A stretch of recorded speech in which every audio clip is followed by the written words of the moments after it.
Hola, Mek, buenos días. Hola Andrés, ¿qué tal? ¿Cómo estamos hoy? Con un poco de cansancio y mucha felicidad.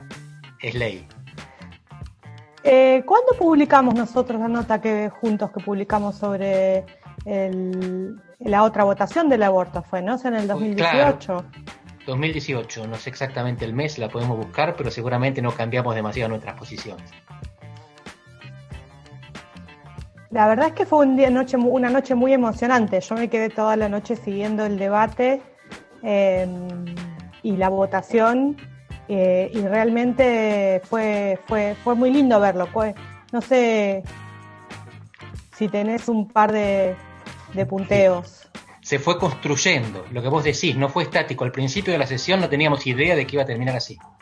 Yo tengo un gran amigo, Miguel de Luca, con el cual punteamos padrones desde que éramos chicos. Y así que siempre nos vamos mandando el porteo. Y le dije al principio, cuando empezó la sesión, que estaba para ganar por entre 2 y 6 votos el pañuelo verde. Y él me dice, ¿por 6 votos? Quiero tomar de la misma que estás tomando. Y fueron 9.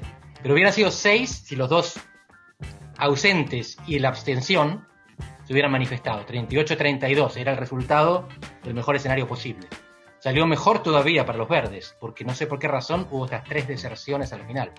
Pero las otras se venían viendo. Y me parece que no hubo solamente incertezas, hubo estrategias. Por detrás de los que no declaraban su voto había una estrategia, el objetivo de no ser presionado o el objetivo de hasta último momento conseguir acumular voluntades, jugar con la incertidumbre para sumar la mayor cantidad de votos posible y después entregar lo que faltaban al final.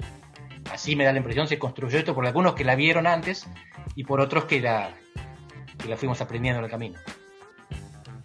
Yo la verdad es que en esta votación estaba bastante tranquila en un cierto sentido, porque por una cuestión de marco teórico, ¿viste? Porque mi marco teórico a mí me indicaba que si había salido con mucha diferencia de diputados y si estaba el apoyo explícito, digamos, si más allá de si se metió o no se metió, pero si había una posición del Poder Ejecutivo, a lo largo de la historia de Argentina son los dos factores y movilización en las calles, ¿no? O sea, los tres factores que, si vos ves la historia argentina, decís es muy difícil que si una ley llega a una votación del Senado con una buena diferencia en diputados, con un presidente de cualquier signo político que sea, expresando su apoyo y con movilización en las calles, es muy difícil que no salgan. Así salen en general las leyes en Argentina, ¿no? Es así, las 3 patas que marcás me parecen fundamentales. Una es la misma que existía en 2018, la movilización en la calle. Las otras 2 tuvieron esta innovación. Macri habilita, Alberto Fernández apoya. Y finalmente la elección intermedia en 2019, que renueva bancas en diputados y en senadores, y ahí conocíamos por adentro que había estrategias de renovación verde, que Martín Lustó se puso como objetivo tornar verde la representación de la capital federal, que había sido 2/3 celeste en 2018, ahora fue 100% verde. Y al mismo tiempo veíamos que dentro de los partidos, ahora vamos a charlar supongo que de representación federal, el radicalismo es 60% verde en diputados, pero había sido 30% verde en senadores en 2018, ahora fue 40%. Sigue teniendo una representación mayoritaria celeste por el interior, pero aumentó 10% los verdes, y lo mismo se veía en los demás partidos políticos. La renovación del 2019, muchos tenían esto en la cabeza, esta elección de ayer. La otra cosa que a mí me llamó la atención, bueno, obviamente todos sabemos que cuando las elecciones se empiezan a olfatear, en general a los políticos y políticas, y mucho más a los congresales, no le gusta quedar del lado perdedor, ¿no? Este es el bandwagoning effect que lo conocemos, digamos. Hay incentivos para votar con el ganador cuando ya se empieza a olfatear de qué lado viene la votación. Me parece que esto también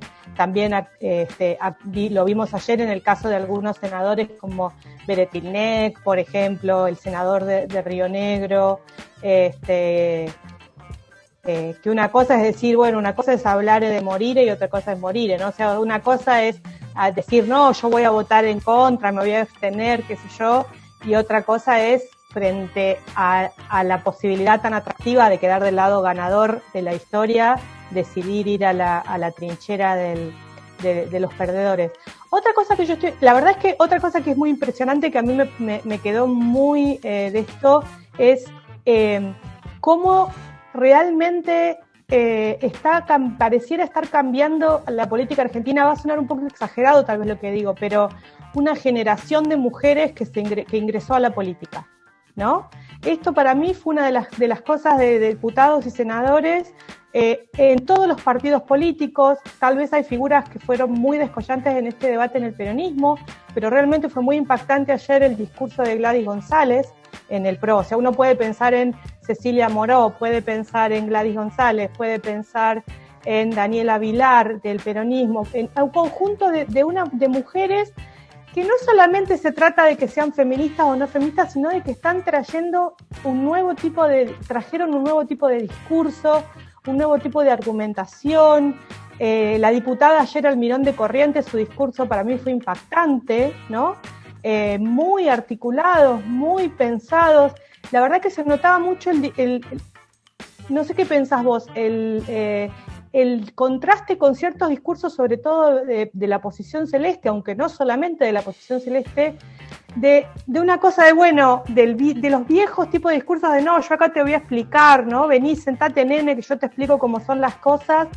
Y para mí fue bastante notable esa diferencia o esa distancia. Completamente de acuerdo.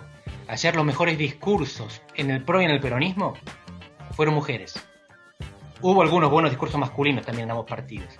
El radicalismo al revés, porque justamente el radicalismo es más verde en la Cámara de Diputados, donde se destacaron sus mujeres. En la Cámara en el Senado tuvo más preponderancia, más visibilidad el discurso de los varones radicales. Pero esto es algo que no se veía antes, que es progresivo y que no sé dónde se detiene. Porque por ahora lo que tenemos, cupo primero, después paridad, pero la paridad no es efectiva completamente mientras siga habiendo listas impares y cabeza de lista varones.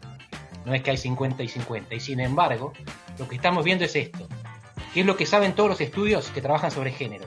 Las mujeres que llegan al nivel que antes estaba reservado para hombres son mejores que los hombres que ocupaban esos lugares. Y esto es lo que se está manifestando. Hay una mejora de la calidad política por un aumento de la representación femenina.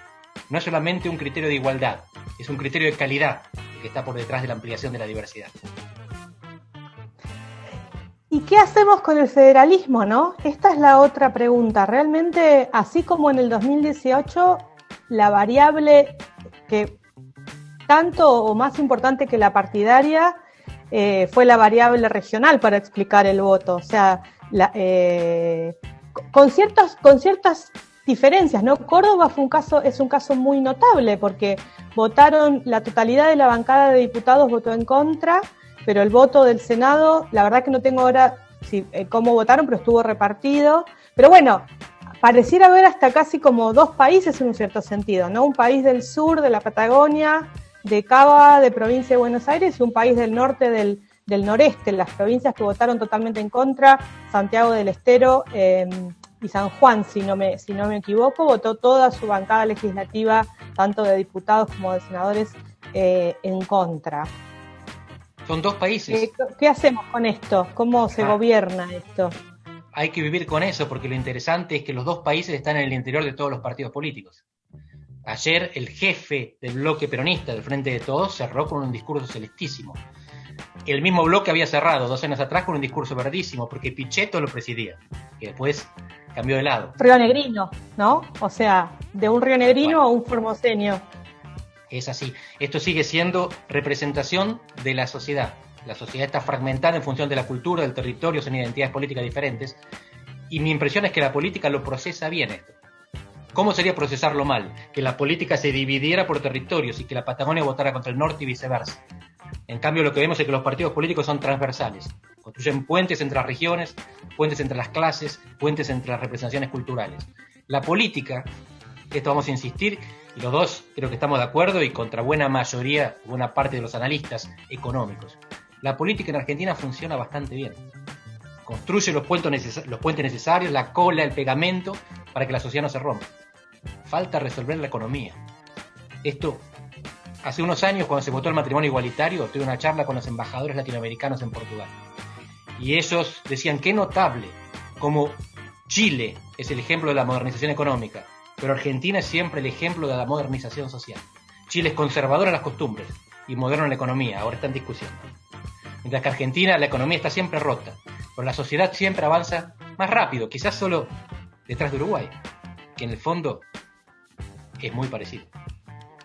Bueno, la política funciona bien en la Argentina. Nosotros, eso es algo que siempre lo hemos dicho en frente a varios auditorios, ¿no?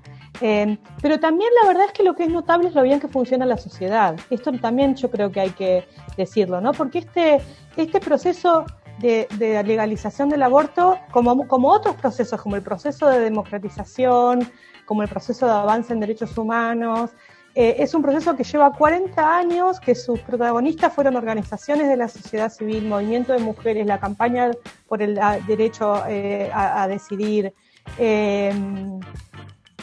Surge un actor celeste. Yo ayer realmente para mí se comunican con los partidos políticos toman posiciones, votan sí, votan no, discuten, debaten, unos se van, se vienen. Hay un ida y vuelta que me parece que es bastante notable y que es la fortaleza de que sostiene la democracia argentina. Y otra cosa, ayer a mí me impactó mucho las imágenes de la plaza con el sector celeste en una vereda y el sector verde en otra vereda. En total paz, digamos. Eso, hay países en los cuales eso es impensable. En Estados Unidos, si sucediera eso hoy, eso termina en piñas, necesariamente, ¿no? Y en Argentina se da esta cuestión de que se ocupa el espacio público, se sale a marchar, se llevan, pero tenemos naturalizado nosotros un grado de activismo, pero combinado con paz, que si vos mirás a la región, es bastante notable realmente. Completamente, y me permito hacer un paralelo con Portugal porque lo tengo que hacer, que estoy siempre comparando. Portugal es una sociedad hipermansa.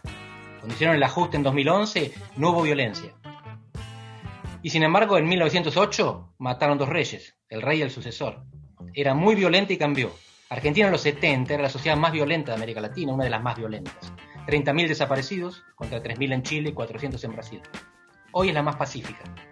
Menos homicidios en todo el continente después de Chile y menos, prácticamente nada, violencia política. Hubo mucho juego sucio, hubo muchos teléfonos pasados, muchas amenazas, muchas agresiones, mucha gente que la pasó mal. Pero no hay muertos por política en Argentina. Hay muertos por violencia institucional, que es algo que hay que resolver. Pero no es un riesgo para la vida ser candidato, mientras que en Brasil, México y Colombia sí lo es. El día que resolvamos la economía, vamos a hacer de vuelta un gran país. Pero si pudimos hacer ese paso, ¿no? Si pudimos hacer ese paso de la violencia política más tremenda de Latinoamérica, al terrorismo de Estado más tremendo de Latinoamérica, a una democracia que funciona en paz, tenemos que poder ser posibles de construir un proyecto de desarrollo económico. Es cuestión de que nos pongamos ahí, ¿no? Esos son los dolores que quedan. Desde ayer tenemos uno menos. Bueno, feliz año, buen fin de año, y nos vemos en el 2021. Sigamos celebrando y nos encontramos en una semana. Un beso grande. Chao, Andrés.